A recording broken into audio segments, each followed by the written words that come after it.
کئی اسلامی ممالک ہیں پوری دنیا میں، جو اسلامی ممالک، اسلامی ریاستیں ہیں، ان اسلامی ریاستوں میں کہیں بھی اتنے رواج اور اتنی رسمیں نہیں پائی جاتی شادی کے نام پر جو ہمارے یہاں پائی جاتی ہیں. کہیں نہیں ہے اتنے رواج اور اتنی رسمیں. نہیں ملے گی آپ کو مہندی کی رسم، نہیں ملے گی ہلدی کی رسم، نہیں نظر آئے گی منگنی کی رسم، نہیں نظر آئے گی جوتا چرائی کی رسم، نہیں نظر آئے گی آپ کو گھوڑے کی رسم، نہیں نظر آئے گی آپ کو جہیز کی رسم. ہم ہیں تو مسلمان، لیکن ہمارے اتباع جو ہے وہ کافر والوں ہے. ہم نے کافروں سے رسموں کو مول لیا، پھر میں نہیں مول لیا ہم نے کافروں سے رسموں کو.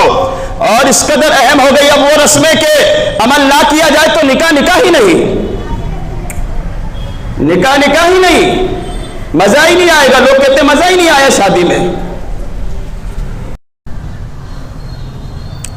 قرآن مجید فرقان حمید میں اللہ سبحانہ کریم کا ارشاد، وَمِنْ آيَاتِهِ أَنْ خَلَقَ لَكُم مِّنْ أَنفُسِكُمْ أَزْوَاجًا لِتَسْكُنُوا إِلَيْهَا وَجَعَلَ بَيْنَكُم مَّوَدَّةً وَرَحْمَةً.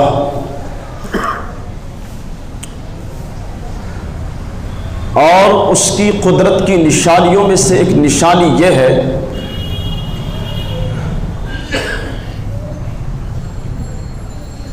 کہ تمہیں سے اس نے تمہارے لیے ایک عورت کو پیدا کیا تاکہ تم نکاح کے ذریعے اس سے سکون پاؤ. تو قرآن مجید فرقان حمید کی اس آیت کریمہ پر مختصر اگر ہم غور کریں تو ہمیں یہ بات ملتی ہے کہ اللہ تبارک و تعالیٰ نے مرد و زن کو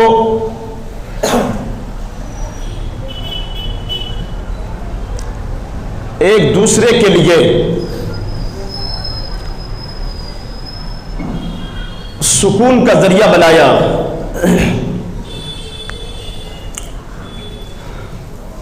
اطمینان کا ذریعہ بنایا. اور یہ کب حاصل ہوگا؟ یہ حاصل ہوگا ایک نکاح کے ذریعے.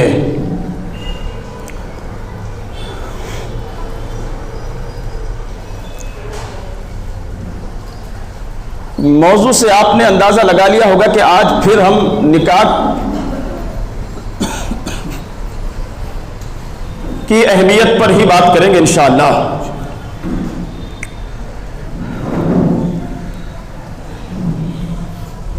آئیے ایک مرتبہ پھر بارگاہ رسالت میں بآواز بلند ہدیہ درود پیش کرنے کی سعادت حاصل کریں. پڑھی اللہم صلی علی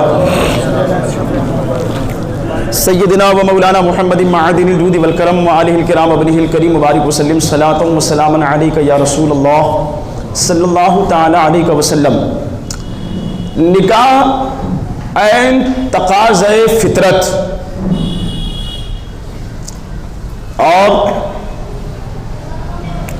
انسان کی بنیادی ضرورتوں میں سے ایک ضرورت. جس طرح کھانا پینا سونا نہانا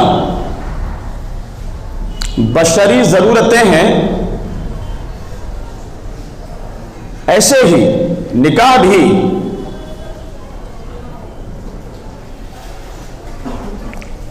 انسانی ضرورتوں میں سے ایک بنیادی ضرورت.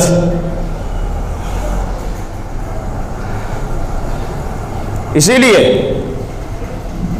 اسلام نے اور پیغمبر اسلام صلی اللہ تعالی علیہ وسلم نے نکاح کے حوالے سے امت کو تلقین فرمائی کہ نکاح کو آسان کرو اور انتہائی سادگی کے ساتھ نکاح کے احکام کو انجام دینے کا حکم فرمایا.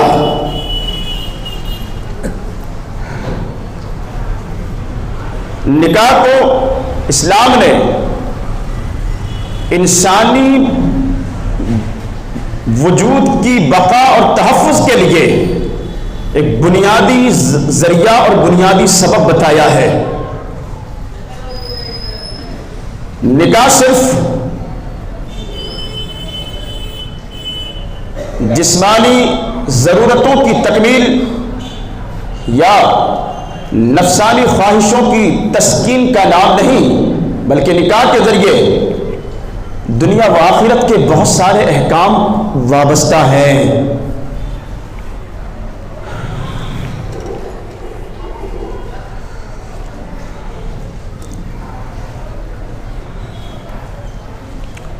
اسلام نے ہمیں نکاح کو انتہائی سادگی کے ساتھ بنانے کا حکم دیا اور ایک آسان کر کے آپ کے لیے پیش کیا، لیکن افسوس کہ ہمارے معاشرے نے نت نئی رسموں کا ایسا بوجھ نکاح پر ڈالا، فضول خرچیوں کا ایسا بوجھ نکاح پر ڈالا کہ اب نکاح ایک عام انسان کے لیے، بلکہ یہ کہنا غلط نہیں ہوگا کہ ایک متوسط، ایک درمیانی جن کی انکم ہوتی ہے ان کے لیے بھی اپنے بچوں کے نکاح کرنا کسی مشکل پہاڑ کو عبور کرنے کی طرح ہو گیا ہے۔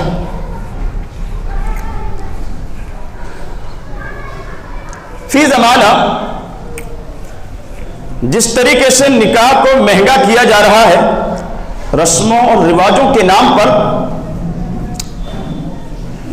تو گری سے گری حالت میں 2-4 لاکھ جب تک کسی کے پاس نہ ہو تو ان کے لیے نکاح کرنا آسان نہیں ہے۔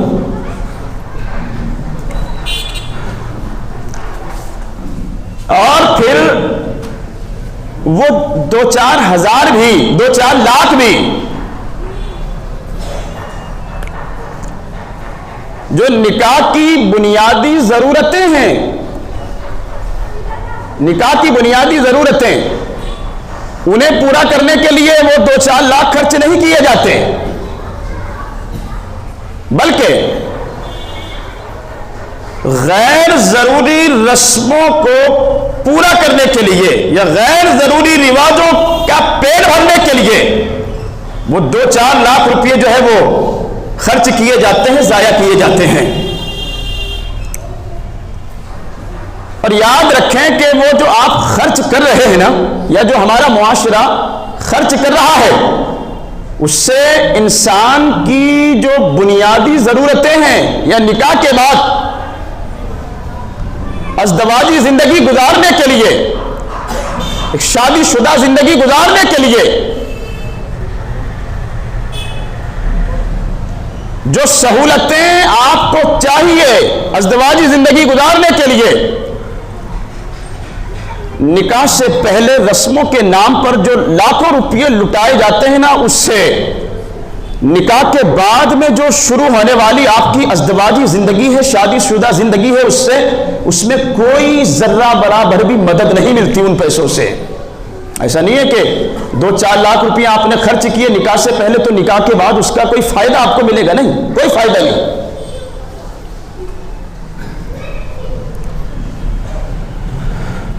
ہونا تو یہ چاہیے کہ وہ جو 2-4 لاکھ روپیے رسموں کے نام پر برباد کیے جا رہے ہیں، یہ 2-4 لاکھ میں اس لیے کہہ رہا ہوں کہ غریب اور متوسط گھرانے کی شادیاں آج کل اتنے میں ہو رہی ہیں، اور امیر گھرانوں کی اگر بات کی جائے تو پھر میرے خیال سے یہ جو جملہ میں بول رہا ہوں 2-4 لاکھ، یہ تو مذاق ہے ان کے لیے۔ ایک غریب اور متوسط گھرانوں کی شادیوں کے لیے میں یہ لفظ استعمال کر رہا ہوں۔ ہونا تو یہ چاہیے کہ وہ جو پیسہ رسموں کے نام پر جو خرچ ہو رہا ہے، رواجوں کے نام پر جو خرچ ہو رہا ہے، وہ پیسہ اگر ہے آپ کے پاس، آپ کا ذاتی ہے، آپ کا کمایا ہوا ہے، آپ نے محنت سے حاصل کیا ہے، تب تو جو ہے آپ کی بنیادی ضرورتوں کو پورا کرنے کے لیے آپ کا اس پر زیادہ حق بنتا ہے، زیادہ ادھیکار بنتا ہے کہ وہ آپ کی بنیادی ضرورتوں میں وہ پیسہ آپ کے کام آئے، اور آپ کے پاس تھا ہی نہیں، لے کر آئے آپ قرض سے، قرض لیا آپ نے، اور قرض لے کر ایک میسج میں آپ کو دینا چاہ رہا ہوں کہ بار بار ہم کئی ہفتوں سے ایک ٹاپک پر بات کر رہے ہیں نا، اس کے پیچھے ایک سوچ ہے، اور پھر یہ نیت ہے کہ انداز بیاں گرچہ بہت شوق نہیں ہے، شاید کہ اتر جائے تیرے دل میں میری بات، اور پھول کی پتی سے کٹ سکتا ہے ہیرے کا جگر، مرد نادا پر کلام نرم و نازک بے اثر۔ جو سوچ ہے نا اس پیغام کے پیچھے وہ یہ ہے کہ کاش ہمارا معاشرہ حقیقت کو تسلیم کرے، سچائی کو جانے، دیکھے، اور پھر جو ہے اس سے منہ پھرانے کے بجائے صحیح ڈگر پر لائے اپنی زندگی کو، صحیح راستے پر لائے اپنی زندگی کو۔ بات میں یہ عرض کر رہا تھا کہ آپ کے پاس تھا ہی نہیں اور آپ لے کر آئے قرض سے، اور مجھے بتائیں آپ کہ 2 4 5 10 لاکھ روپے قرض لے کر، ہاں، یا آپ کو اس کے لیے جو ہے کچھ گروی رکھنا پڑے، اور پھر اس پیسوں سے اگر رسموں کو نبھایا جائے، رواج کی خاطر وہ پیسہ ضائع کیا جائے، برباد کیا جائے، یہ کوئی دانش مندی ہے؟ بولیے کہ یار ایک تو ہے نہیں، اور اوپر سے قرض لے کر اور پھر رسموں پر جو ہے اس کو جو ہے اڑایا جا رہا ہے۔ معاشرے میں ایک شبد کہا جاتا ہے نا کہ جو امیر گھرانوں کے بچے ہوتے ہیں، ماں باپ، والدین، باپ داداؤں کی کمائی کو جو اڑاتے ہیں، ہے نا، تو لوگ کیا کہتے ہیں انہیں کہ دیکھو باپ دادا کی کمائی کو جو ہے کس طریقے سے ضائع کر رہے ہیں، اجاڑ رہے ہیں، برباد کر رہے ہیں۔ اور ایک یہ ہے کہ باپ دادا کی طرف سے بھی جس سے کچھ حاصل نہ ہوا، کچھ نہیں ہے، اور شوق جو ہے وہ کافی مہنگے رئیسانہ شوق ہیں، کہیں سے بھی لا کر کسی بھی طریقے سے حاصل کر کے پھر اپنے شوق کو اگر کوئی پورا کرے تو زمانہ کیا کہتا ہے؟ زمانہ تعریف کرتا ہے اس کی کہ نہیں یار یہ تو دیکھو بہت اچھا کر رہا ہے، کچھ تھا نہیں، اس کے بعد بھی جو ہے 1 لاکھ روپے کا موبائل، 1.5 لاکھ کی جو ہے وہ بائک، اسٹیٹس دیکھو بندے کا، اسٹیٹس چیک کرو ذرا، شاہی ٹھاٹ تو دیکھو، تعریف کرتی ہے دنیا، نہیں کہتی، بلکہ لوگ کیا کہتے ہیں؟ گھر میں چوہوں کو کھانے کے لیے کچھ مل نہیں رہا، ہاں، چوہے بھوکے مر رہے ہیں اور باہر جو ہے یہ دیکھو رئیسی جھاڑ رہا ہے، یہی کہتی ہے نا دنیا۔ تو قرض لے کر لاکھوں روپے اور پھر رسموں کے نام پر پھونک دیے جائیں، عقل مندی ہے؟ بولیے عقل مندی ہے کیا؟ دانش مندی ہے؟ اور چلو قرض نہیں لیا، آپ کے ذاتی تھے، اور پھر بھی آپ نے ان کو غیر ضروری کاموں میں ضائع کر دیے، برباد کر دیے، ہے عقل مندی؟ نہیں ہے نا۔ کوئی کہے گا کہ یار یہ تو بہت دانش مندی کا کام ہے، بہت عقل مندی کا کام ہے، بہت اچھا کام جو ہے وہ بندہ کر رہا ہے، کوئی تعریف کرے گا کوئی؟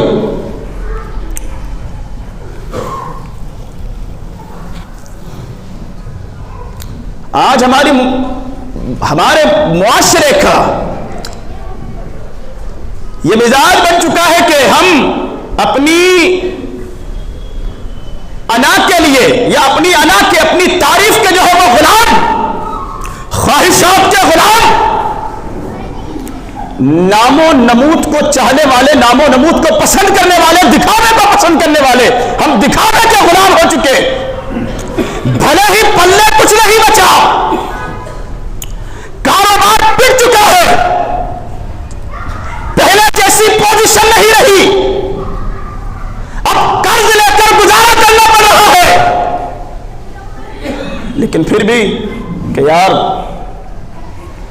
نام ہے معاشرے میں، یاروں میں، دوستوں میں، اس کے لیے کرنا تو پڑے گا، چاہے کہیں سے ملائیں کرنا تو پڑے گا. یہی سوچ ہے نا کہ نام ہے یار، بھلے ہی ابھی پلے کچھ نہیں ہے، کاروبار تباہ ہو چکا ہے، بیلنس کے نام پر کچھ نہیں ہے، لیکن کرنا پڑے گا یار، مارکیٹ میں نام چلتا ہے. کیا نام ہے ہمارا؟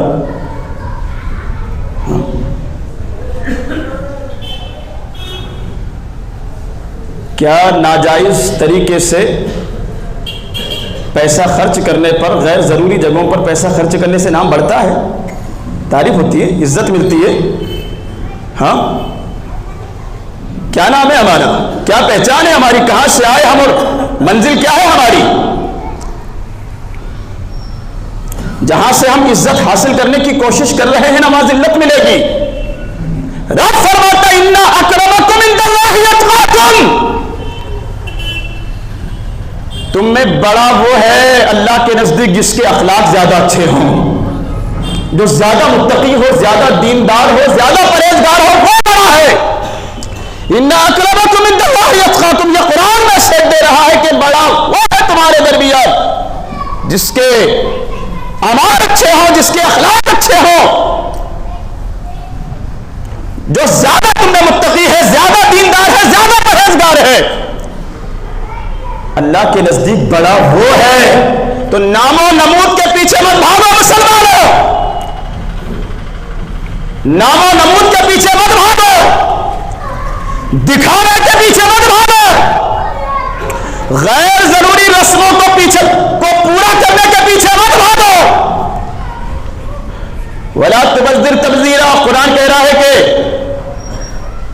ناجائز خرچ مت کرو، حد سے بڑھنے والے مت بنو. ان المبذرین کانوا اخوان الشیاطین، قرآن کہہ رہا ہے یہ فضول خرچی کرنے والے بھائی ہیں شیطان کے. تو وہ جو لاکھوں روپیے ہیں نا، جو رسموں اور رواجوں کے نام پر پھونکے جاتے ہیں، ہونا تو یہ چاہیے کہ وہ پیسہ آپ کی بنیادی ضرورتوں کے کام آئے. نکاح ہو جانے کے بعد اب جو ایک نئی زندگی آپ کی شروع ہوئی، ازدواجی زندگی شروع ہوئی، شادی شدہ زندگی شروع ہوئی، تو وہاں آپ کو بہت ساری چیزوں کی ضرورت پڑے گی. ایک جان جڑی ہے آپ کے ساتھ، اس کی بھی ضرورتیں ہیں، اس کے نان و نفقہ کی ذمہ داری آپ کی بنتی ہے. ورنہ بے شرمی کی حد تو یہ ہے مسلم معاشرے میں، مقام رہنا کر عورتوں کو گلیوں میں بھیجا جا رہا ہے اور وہ بھیک مانگتی نظر آ رہی ہے. کون سی بیٹیاں؟ دے دو بابا اللہ کے نام پر، 2-4 بچے بھی ساتھ میں ہیں، دے دو پھوپھی، دے دو خالہ، دے دو ممانی. غیروں کے محلے میں جا کر جو ہے سائیکلوں پر وہ ٹیپ ریکارڈ لگا کر بھیک مانگتے ہوئے شرم نہیں آتی مسلمانوں؟ ایسے حالات ہم پیدا کرتے ہیں، ایسے حالات ہم نے پیدا کیے ہیں. وہ جو آپ نکاح سے پہلے جو برباد کر رہے ہو نا، بچاؤ اسے تاکہ وہ نکاح کے بعد کام آئے. ہاں، جو بنیادی ضرورتیں ہیں آپ کی نکاح کے بعد، وہاں وہ پیسہ آپ کے کام آئے. لیکن ہوتا کیا ہے کہ ہم پہلے ہی رسم و رواج کے نام پر پھونک دیتے ہیں، آگ لگائی جاتی ہے پیسوں کو. آپ اٹھا کر دیکھیں، جو کئی اسلامی ممالک ہیں پوری دنیا میں، جو اسلامی ممالک، اسلامی ریاستیں ہیں، ان اسلامی ریاستوں میں کہیں بھی اتنے رواج اور اتنی رسمیں نہیں پائی جاتی شادی کے نام پر جو ہمارے یہاں پائی جاتی ہیں. کہیں نہیں ہے اتنے رواج اور اتنی رسمیں. نہیں ملے گی آپ کو مہندی کی رسم، نہیں ملے گی ہلدی کی رسم، نہیں نظر آئے گی منگنی کی رسم، نہیں نظر آئے گی جوتا چرائی کی رسم، نہیں نظر آئے گی آپ کو گھوڑے کی رسم، نہیں نظر آئے گی آپ کو جہیز کی رسم. ہم ہیں تو مسلمان، لیکن ہمارے اتباع جو ہے وہ کافرانہ ہے. ہم نے کافروں سے رسموں کو مول لیا، فری میں نہیں، مول لیا ہم نے کافروں سے رسموں کو. اور اس قدر اہم ہو گئی اب وہ رسمیں کہ عمل نہ کیا جائے تو نکاح ہی نہیں، نکاح ہی نہیں، مزہ ہی نہیں آئے گا. لوگ کہتے ہیں مزہ ہی نہیں آیا شادی میں.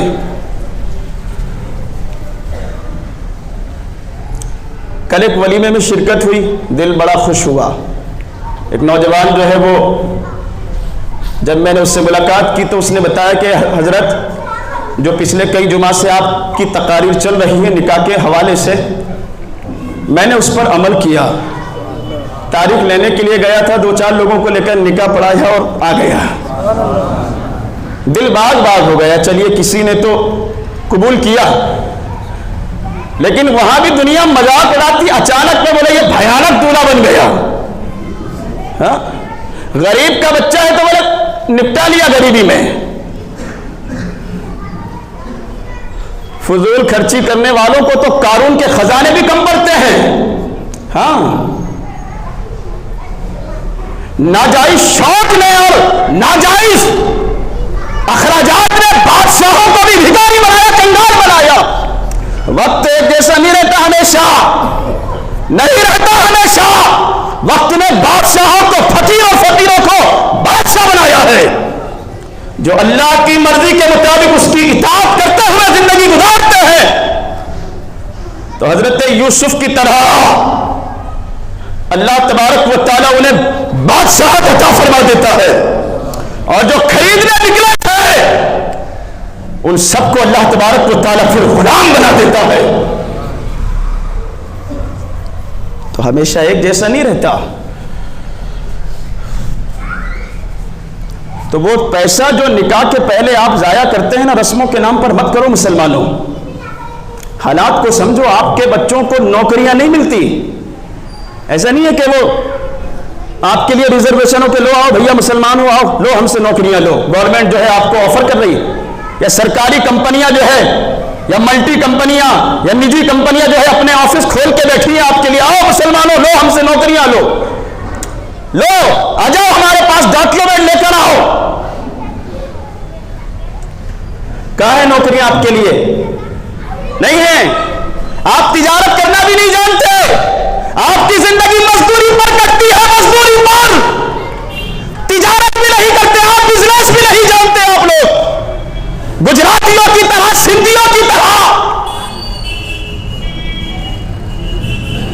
چھوٹے موٹے کاروبار ہیں آپ کے، اور شوق دیکھو مسلمانوں، شوق دیکھو اپنے، جو کام اچھے نہ کرے وہ ہم کر کے دکھائیں گے۔ پھر نتیجہ کیا نکلتا ہے؟ شادی کا 1 ہفتہ گزرا نہیں، ابھی صحیح سے شادی کا خمار بھی اترا نہیں، شادی کا نشہ بھی آنکھوں سے اترا نہیں، اور پھر ماں باپ کہتے ہیں یہ لے بیٹا چل جا بھنگار خریدتا، پھر جا مزدوری پہ جا، آپ 200 روپے روز سے، پہلے تیرے کو اکیلے کو کھلاتے تھے اب تیری بیوی کو بھی کھلائیں، ہاں کام کا نہ کاج کا دشمن اناج کا، اس طریقے کے جملوں سے پھر آپ کا سواگت ہوتا ہے۔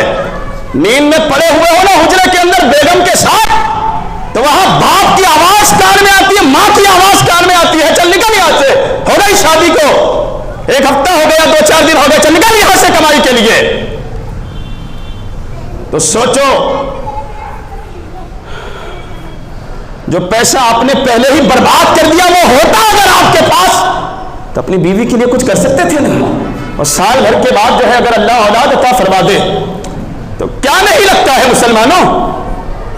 ڈاکٹروں کے یہاں لے کر جاؤ تو بغیر سینئر کے اولاد دنیا میں نہیں آتی آج کل، لاکھوں روپیہ وہاں آپ سے ٹھگے جاتے ہیں۔ کتنے ڈاکٹرز ہیں آپ کے پاس؟ بتاؤ مجھے، کتنے ڈاکٹرز ہیں آپ کے پاس؟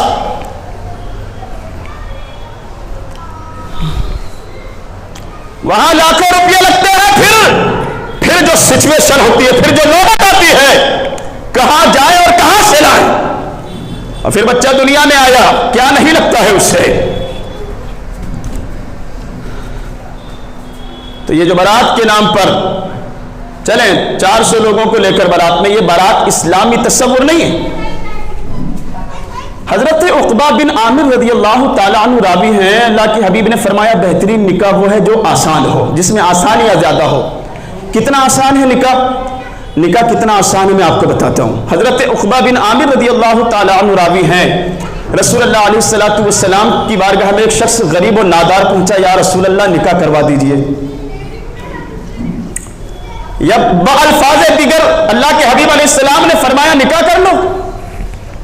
کہنے لگا یا رسول اللہ میرے پلے تو کچھ ہے ہی نہیں، کون مجھے بیٹی دے گا؟ کنگال انسان۔ کہا رکو، ایک عورت کے پاس، ایک لڑکی کے پاس اللہ کے حبیب علیہ السلام نے پیغام بھیجا کہ فلاں کے ساتھ نکاح کر لو. تو اللہ کے حبیب علیہ السلام کا پیغام تھا، ایکسپٹ کیا، لڑکی نے قبول کیا. یا رسول اللہ آپ کی مرضی پر قربان، ہے نا، کیا تمہیں قبول ہے؟ ہاں قبول ہے. پڑھا دیا نکاح. کتنا آسان ہے. بلایا ایک شخص کو اپنی مسجد میں، نکاح کر دوں تمہارا؟ کہا ہاں کروا دیجئے. ایک عورت کو پیغام بھیجا فلاں سے نکاح کر لو. کہا کہتی ہیں یا رسول اللہ آپ کا حکم سراخوں پر، پڑھا دیا نکاح. مہر بھی مقرر نہیں ہے. وہ غلام حضور کے کہتے ہیں کہ حضور نے مہر مقرر نہیں فرمایا، نہ لڑکی نے، دلہن نے مہر کی ڈیمانڈ تھی.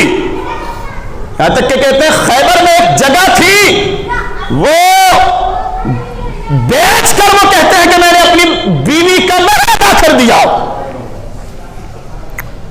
اور جو لڑکی والوں پر آج کل جو بوجھ ڈالا جاتا ہے نا کہ 400 باراتی لاؤں گا، 400 ہمارے ہیں، 400 گاؤں کے ہیں، کیا ٹھیک ہے، اب اس کو 1000 لوگوں کا کھانا کھلانا ہے. اور آج کل ایک اور چیز کے بغیر بڑے بڑے شادی ہال کی ہماری شادیاں نہیں ہوتی. کبھی مسجدوں میں نکاح ہو جاتے تھے، گلی محلوں میں کھانا کھلا دیا جاتا تھا، ایک آدھ جگہ فکس ہوتی تھی کہیں نہ کہیں، چلو یار یہی کھلا دیتے ہیں. ابھی 50,000 تو ہم صرف جو ہے بارات ٹھہرانے کے لیے خرچ کرتے ہیں ہال کے نام پر.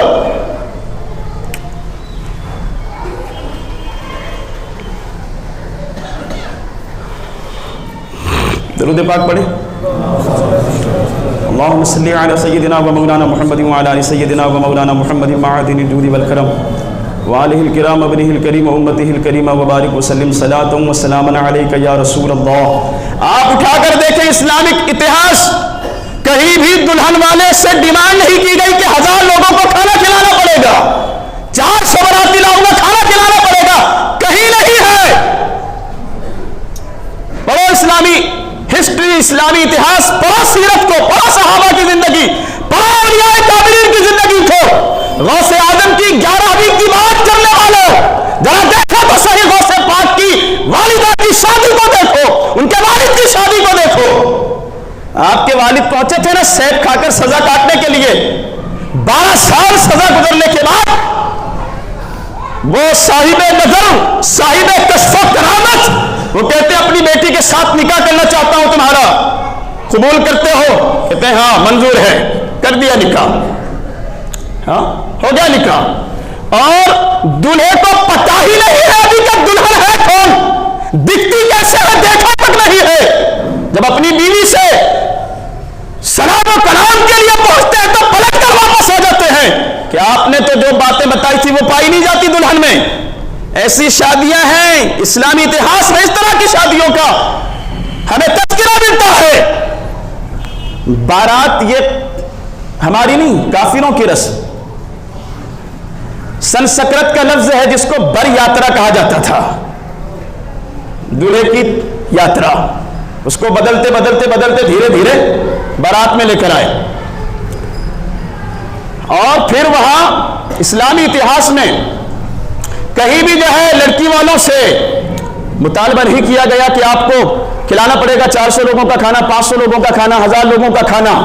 آپ سوچیں یہ جو ڈیمانڈز ہے نا، ناجائز ڈیمانڈز، انہوں نے کیا حل کیا ہے ہمارے معاشرے کا. جس غریب کے یہاں پر یا متوسط گھرانے میں 2-4 بیٹیاں جو ہے وہ عمر کو پہنچی ہو نکاح کی، راتوں کی نیند ان کی اڑ جاتی ہے، کہاں سے لائے اور کیسے اپنی بچیوں کے نکاح کریں. ہم لگاتار خبریں سن رہے ہیں بھارت کے الگ الگ حصوں سے مجبور ہو کر وہ لڑکیاں جو ہے غلط قدم اٹھا رہی ہیں، کہیں کافروں کے ساتھ بھاگ رہی ہیں، کہیں آتما ہتیا کرنے پر مجبور ہیں، کہیں وہ اپنے دین و دھرم کو بدل رہی ہیں. تو اتنا تو مشکل نہیں تھا اسلام پر عمل کرنا، انسان کو اپنی جان سے ہاتھ دھونا پڑے، اتنا تو مشکل نہیں تھا. نہ اتنا مشکل ہمیں دین دیا گیا، نہ شریعت دی گئی کہ کسی کو جو ہے اس پر عمل کرنے کے لیے اپنی جان کا سودا کرنا پڑے. ولیمے کا تذکرہ ملتا ہے احادیث میں، سیرت میں. فرمایا نکاح کر کے لاؤ، اور اللہ نے اگر استطاعت دی ہے نا تو ولیمہ کرو. ولیمہ سنت ہے، لیکن وہ بھی ولیمہ بھی اس طریقے سے نہیں کہ اب اس کے لیے بھی آپ کو بہت کچھ کرنا پڑے، نہیں، جس کی جیسی استطاعت ہے اس کو ویسا حکم سنت۔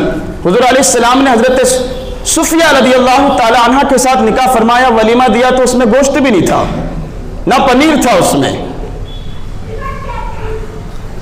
روٹیاں چور کر جو ہے وہ اس کے اوپر شوربہ وغیرہ ڈال دیا گیا یا سبزی اس پر ڈال دی گئی، ہو گیا ولیمہ۔ حضرت عبد الرحمن بن عوف کا تذکرہ میں نے پچھلے ہفتے غالباً آپ کو بتایا، مکہ کے بڑے، مدینے کے بڑے رئیسوں میں شمار ہوتا تھا۔ جب ہجرت کر کے مکہ سے مدینہ پہنچے تو کچھ نہیں تھا۔ ایک انصاری صحابی نے اپنا آدھا مال، حضرت سعد بن ربی جو ہے وہ آدھا مال پیش کرتے، یہ لو قبول کرو۔ کہتے نہیں، مجھے آپ کا مال نہیں چاہیے، مجھ کو مارکیٹ کا راستہ بتاؤ۔ بازار میں پہنچے اور وہاں سے بزنس شروع کیا، تجارت شروع کی، کاروبار شروع کیا، تو اس قدر ترقی کی، اس قدر ترقی کی، اس قدر ترقی کی کہ آپ کے مال کے جو اونٹ آتے تھے یا آپ کے پاس جو ریڑھ ہوتا تھا بکریوں کے، مدینے میں جگہ کم پڑ گئی ان کو سنبھالنے کے لیے، ان کو رکھنے کے لیے۔ اور سخاوت ایسی کہ 40,000 دینار جو ہے اللہ کے حبیب کے حکم پر دین کی راہ میں خرچ کرتے ہیں، پھر ایک مرتبہ 40,000 دینار خرچ کرتے ہیں، پھر ایک مرتبہ اپنی زمین کو 40,000 دینار سونے کے سکے، جلا جاؤ 1400 سال پیچھے جاؤ اور سوچو کہ 40,000 سونوں کے سکوں کی آج کیا قیمت ہوگی؟ کروڑوں روپیہ جو ہے وہ خرچ کر رہے ہیں دین کے لیے۔ اور ایک مرتبہ حضور سے حدیث سن لی، جس کے پاس جتنا زیادہ مال ہوگا وہ اتنا جو ہے تاخیر سے جنت میں پہنچے گا، اتنا زیادہ اسے حساب و کتاب دینا پڑے گا۔ اتنا جب سنا تو ایک قافلہ آیا تھا آپ کا، تجارت کا، سامان سے لدا ہوا پورا، ساز و سامان کے ساتھ جو قافلہ تھا وہ سارا کا سارا اٹھا کر اللہ کی راہ میں خرچ کر دیتے۔ لیکن جب نکاح کیا تو حضور کو بھی علم نہیں ہے کہ نکاح کر لیا ہے، وہ تو حضور نے ان کے کپڑوں پر زعفران کے نشان دیکھے تو فرمایا کہ یہ نشانات کیسے ہیں؟ عرض کیا یا رسول اللہ میں نے نکاح کیا۔ فرمایا ولیمہ کرو اگرچہ ایک بکری ہی کیوں نہ ہو، ہاں ولیمہ کرو اگرچہ ایک بکری ہی کیوں نہ ہو۔ کتنی سادگی تھی نا۔ ہاں تو نکاح اتنا ہی آسان ہے۔ افسوس تو یہ ہو رہا ہے کہ جتنا معاشرے کو سمجھایا جائے، اگلے ہی دن جو ہے منگنی کی دعوت ملتی ہے، حضرت منگنی پڑھانے کے لیے آنا ہے۔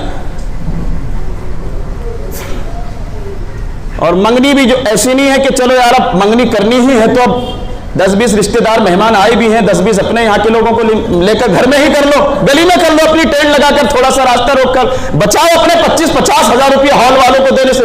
نہیں، اب منگنی کے نام پر بھی شادی ہال جو ہے وہ بک کیے جاتے ہیں۔ یہ منگنی دھیرے دھیرے جو ہے نا، منگنی کے تعلق سے میں بار بار اس لیے بول رہا ہوں کہ یہ دھیرے دھیرے یہ مکمل شادی کی شکل اختیار کرتی جا رہی ہے۔ بے تحاشا اخراجات جو ہے وہ منگنی کے نام پر، تحفے تحائف کا لینا دینا، منگنی کے نام پر جو ہے وہ دلہن والا لڑکی والا مجبور ہے وہاں بھی سینکڑوں لوگوں کو کھانا کھلانے کے لیے۔ اس سے ہوتا کچھ بھی نہیں ہے، حاصل کچھ نہیں ہونے والا ہے، منگنی سے کچھ بھی نہیں حاصل ہوتا۔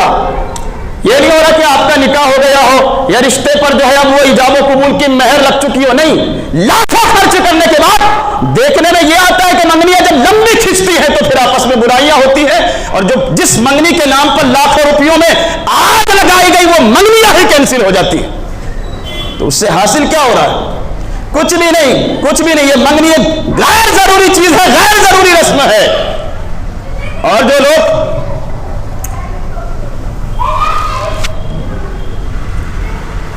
وقت بھی ہو چلا ہے، کیا کیا کہیں، کیا کیا کہیں،